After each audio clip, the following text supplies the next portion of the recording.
Hello friends, आज के video में हम डिस्कस करने वाले हैं कि क्यों हर किसी को डेटा सीखने की जरूरत है। Why everyone should study data.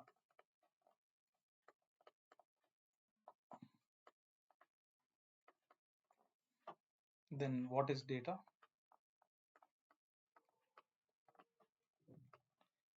What is a variable?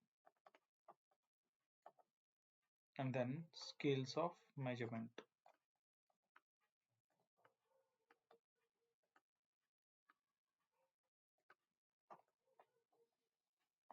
तो स्टार्ट करते हैं हमारे फर्स्ट टॉपिक से, Why everyone should study data.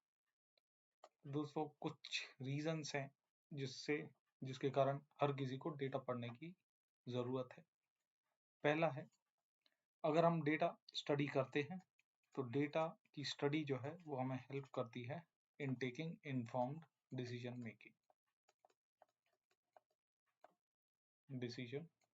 Making.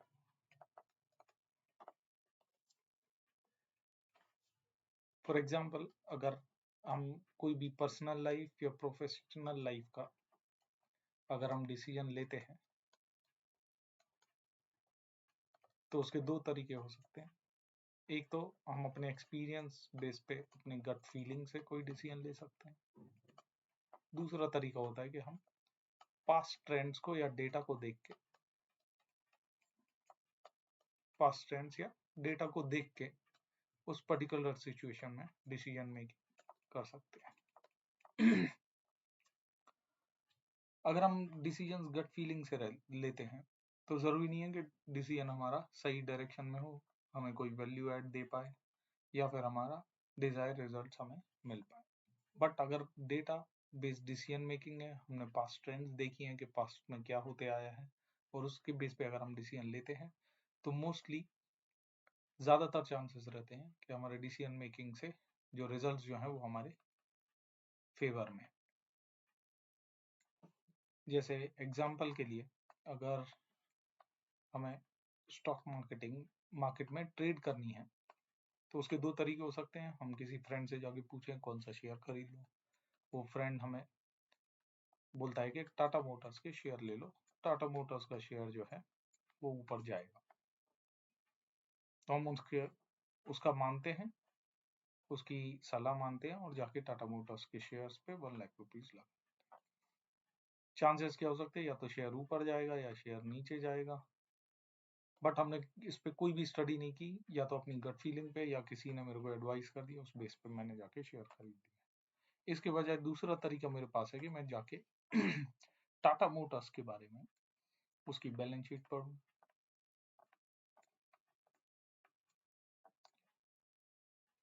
Motor industry का एज पूरा एनालिसिस भी कर सकते हैं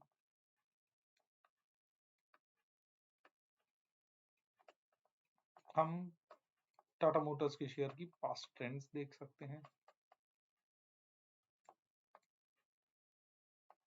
हम फाइनेंशियल रेशियोज का भी एनालिसिस कर सकते हैं।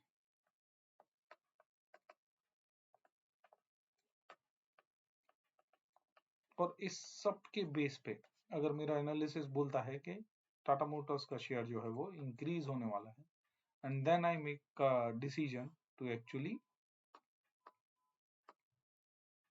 buy Tata Motors share, right? So I make a decision to buy Tata Motors share. Then there are chances, mostly I may end up getting profit. तो बजाय इसके कि किसी ने मेरे को सजेशन दिया और मैंने जाके स्टॉक बाय कर लिया, it would be better that I take decision based on entire analysis that I have done. इसमें ज्यादातर चांसेस रहेंगे कि मैं प्रॉफिट में रहूंगा, बट पिछली टेक्निक में ऐसा हो सकता है कि मेरे को लॉस भी हो जाए। तो क्या है, मैं श्योर नहीं रहूंगा कि अगर मैंने किसी के बोलने पे टाटा मोटर्स का शेयर लिया है तो पता नहीं वो ऊपर जाएगा या नीचे जाएगा। बट मैंने अपना होमवर्क किया है, पूरा एनालिसिस किया है और मेरा डिसीजन जो है वो डेटा बैक्ड है, तो मैं मोर कॉन्फिडेंट रहूंगा कि मेरा जो इन्वेस्टमेंट है वो लॉस में नहीं जाएगा। तो ये तो हुआ पहला रीजन कि हमें डेटा क्यों पढ़ना चाहिए। दूसरा रीजन जो है वो है कि अगर हम डेटा के बारे में स्टडी कर रहे हैं, प्रोग्रामिंग कर रहे हैं, तो ये सारी स्टडी जो है एल्गोरिदम के स्टडी, प्रोग्रामिंग, मैथमेटिक्स, ये हमारी प्रॉब्लम सॉल्विंग एबिलिटी को इंक्रीज करने वाली है। और अगर हमारा प्रॉब्लम सॉल्विंग एबिलिटीज हमारी बढ़ेंगी तो ये हमें बहुत प्रोफेशनल और पर्सनल लाइफ में हेल्प करने वाली है, right? So whether it is professional life और personal life, I will be better at taking decisions because मेरा प्रॉब्लम सॉल्विंग एबिलिटी बढ़ गई है। तीसरा रीजन है करियर अपॉर्चुनिटीज। तो अगर मैं डेटा लिटरेट हूँ, मेरे को प्रोग्रामिंग आती है, एल्गोरिदम आती है, स्टैटिस्टिक्स आती है, right? Statistics, machine learning algorithms आते हैं, मेरे को पाइथन प्रोग्रामिंग आती है, तो डेफिनेटली मेरी प्रोफाइल जो है ऐसे लोगों से जिनको डेटा लिटरेसी नहीं है या जिन्होंने डेटा नहीं सीखा है, उनसे मेरी profile it will stand out. B it मैं किसी भी प्रोफाइल में हूँ, चाहे मैं एचआर में हूँ, चाहे मैं प्रोडक्ट में हूँ, चाहे मैं इंजीनियरिंग में, तो वो जो डेटा लिटरेसी जो है वो मेरी प्रोफाइल को एनहेंस करने वाली है because I will be better at taking decisions. Because अभी जो भी काम हो रहा है वो मोस्टली डेटा बैक्ड होते हैं, सारी companies they are shifting to database decision making in all the departments, तो मेरे करियर प्रोस्पेक्ट भी बढ़ जाते हैं। चौथा रीजन है कि अगर मैंने डेटा सीखा हुआ है, आई will be very good at finding insights from data, और वो इनसाइट्स फाइनली मेरे को मेरे ऑफिस में प्रोफेशनल लाइफ में डिसीजन मेकिंग में हेल्प करने वाले, राइट? तो अगर मैंने डेटा सीखा हुआ है, आई will be very good at finding out meaningful insights from the data. ये इनसाइट्स फाइनली डिसीजन मेकिंग में मेरे को या मेरी कंपनी को हेल्प करने वाले हैं, और ये स्किल जो है काफी वैल्यूड है अभी at present in corporate life. So ये कुछ रीजंस हो सकते हैं कि क्यों आज की डेट पे किसी को भी डेटा स्टडी करने की जरूरत है। चलते हैं नेक्स्ट टॉपिक पे हमारे, what is data. What is data? तो डेटा जो है, डेटा होता है रॉ फैक्ट्स। किसी भी चीज के बारे में अगर मैंने कोई भी डेटा कलेक्ट किया है, जैसे यही एग्जांपल ले लेते हैं, मेरे पास टाटा मोटर्स का शेयर का डेटा है। टाटा मोटर्स का अक्टूबर 2023 का डेटा अगर मैंने कलेक्ट किया तो डेटा शीट शायद ऐसी दिखेगी कि उसमें मंथ है, फिर डेट है, फिर उस डेट का क्लोजिंग प्राइस। ये डेटा मैंने लिया है। तो मंथ अगर अक्टूबर का डेटा है तो सारे रोज में मंथ जो है वो अक्टूबर ही होगा, राइट? अक्टूबर। डेट अगर मैं देखूंगा तो डेट हर रो में चेंज होगी, और हर डेट का मेरे पास क्लोजिंग प्राइस होगी।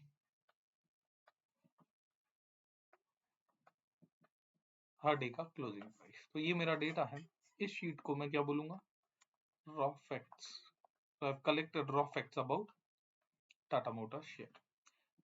तो ये रॉ फैक्ट्स जो है, मेरे को अभी कुछ इंसाइट नहीं मिलेगी इससे। तो अगर मैं रॉ फैक्ट्स को अगर मैं प्रोसेस करता हूँ, right? If I process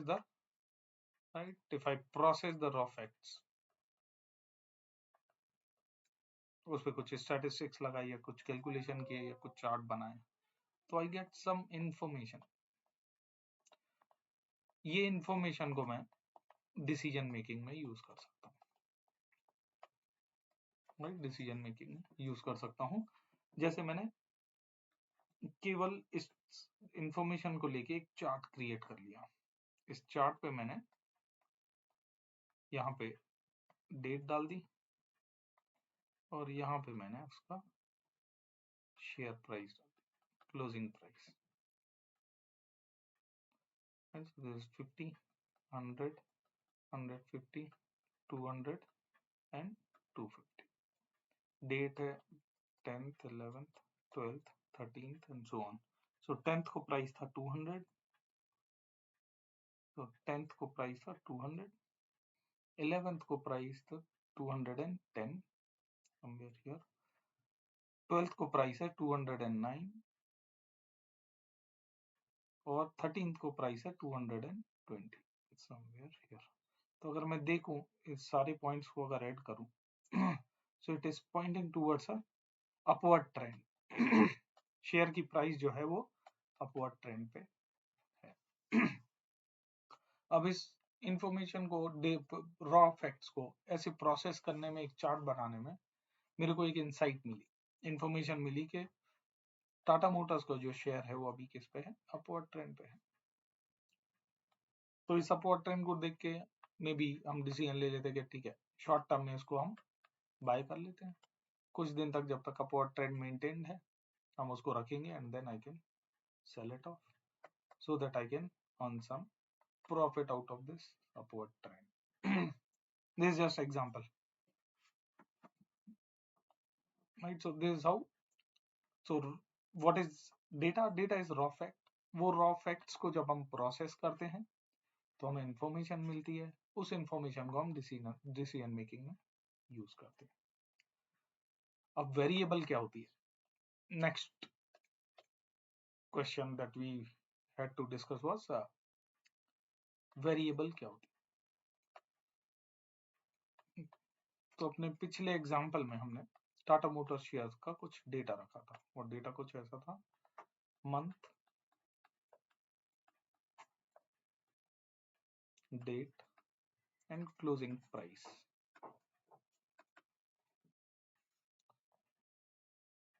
month अक्टूबर ही है और डेट जो है 10th, 11th, 12th and 13th और शेयर प्राइस जो है, शेयर प्राइस है हमारी 200, 210, 209 एंड 220. अगर हम इसमें प्राइस कॉलम को देखेंगे तो प्राइस की वैल्यू चेंज होती रहेगी डे ऑन डे, डेट की भी वैल्यू बदलती रहेगी, बट सिंस हमने डेटा अक्टूबर का लिया है तो अक्टूबर मंथ की वैल्यू चेंज नहीं होने वाली, बिकॉज ये डेटा जो है वो अक्टूबर मंथ का ही है. तो ऐसी दो कॉलम, डेट और प्राइस, जिनकी वैल्यू चेंज हो रही है, इनको हम बोलते हैं वेरिएबल, क्योंकि इनकी वैल्यू जो है वो वेरी कर रही है या फिर चेंज हो रही है. मंथ सेम रह रहा है तो मंथ को हम वेरिएबल नहीं बोलेंगे. तो ऐसे सारे कॉलम मेरे डेटा में जिनकी वैल्यू चेंज होते रहती है in every row depending on the row that we are reading. ये 11th का प्राइस है, ये 12th का प्राइस है, 13 का प्राइस है. तो इन कॉलम्स को हम क्या बोलेंगे, वेरिएबल, क्योंकि उनकी वैल्यू चेंज होती रहती है. अब इन सारी वेरिएबल्स को हम मेजर करेंगे तो वो कैसे मेजर करते हैं, उसके हिसाब से देयर आर टाइप्स, जिसको हम बोलते हैं scales of measurement. Scales of measurement.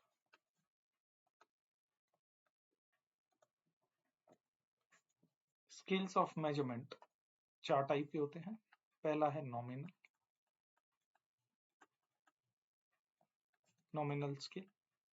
Nominal scale क्या होता है, जब हम कोई भी वेरिएबल जो है वो क्या है, कैटेगोरिकल इन नेचर है, एक कैटेगरी है या कोई नेम है, ऐसे नेम जो डिफरेंट कैटेगरीज को दर्शाते हैं. जैसे जेंडर. जेंडर में मेरे को 2 कैटेगरी मिलेगी. जेंडर कुड बी मेल और फीमेल. तो जेंडर में 2 कैटेगरी होंगी, मेल या female. Again it's a text और name, name of one category, name of another category. तो ये ऐसी सारी वेरिएबल जो है नॉमिनल स्केल में मेजर होंगी. दूसरा टाइप है ऑर्डिनल. ऑर्डिनल भी नंबर नहीं है, ये कैटेगरी ही है, बट ऐसी कैटेगरी जिनको हम इंक्रीजिंग से डिक्रीजिंग या डिक्रीजिंग से इंक्रीजिंग में ऑर्डर कर पाए. तो ये कैटेगरी के नाम ऐसे हैं जो देख के हमें पता पड़ जाएगा कि ये कैटेगरी बड़ी है बट ये कैटेगरी छोटी है। एग्जाम्पल एग्जाम्पल के लिए जैसे हमने डिग्री ले ली, किसी भी स्टूडेंट की डिग्री, तो डिग्री टाइप में हमारे पास हो सकता है हाई स्कूल,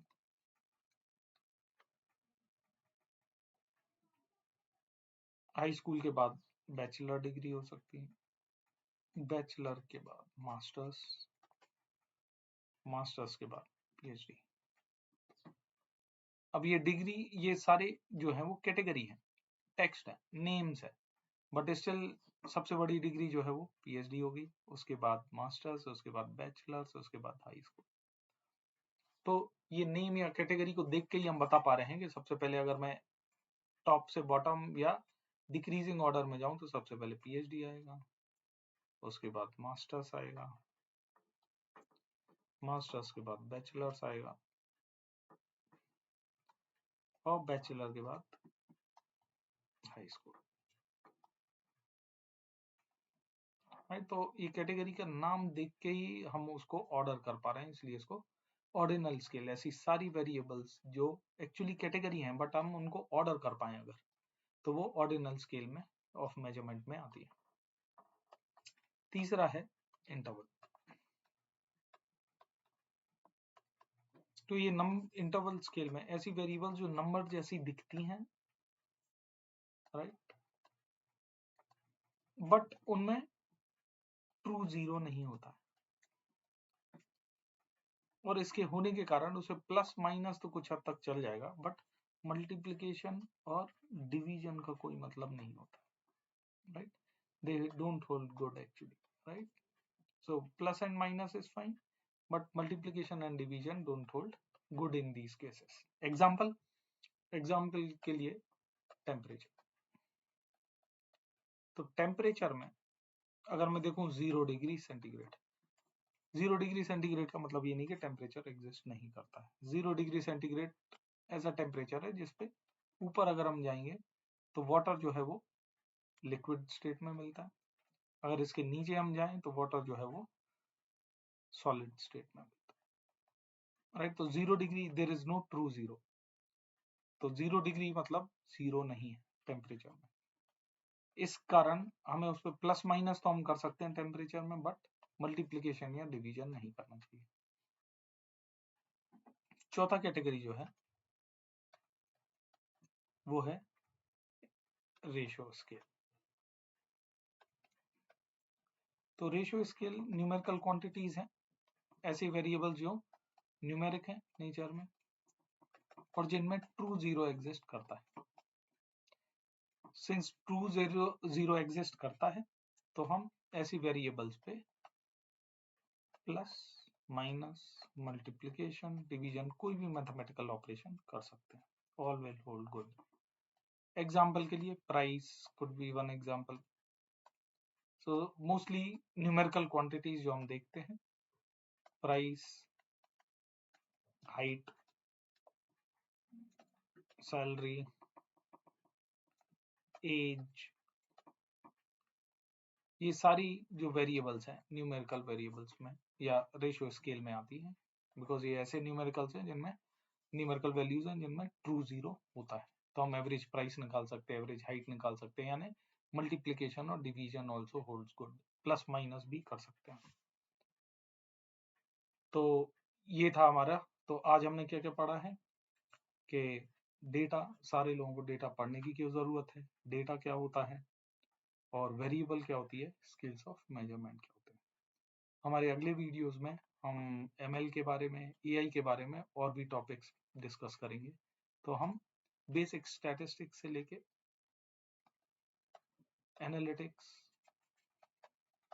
विजुअलाइजेशन, एमएल और एआई अपने आने वाले वीडियोस में डिस्कस करेंगे। तो अगर आपको ये वीडियो अच्छा लगा है, then do watch our next videos as well. Thank you.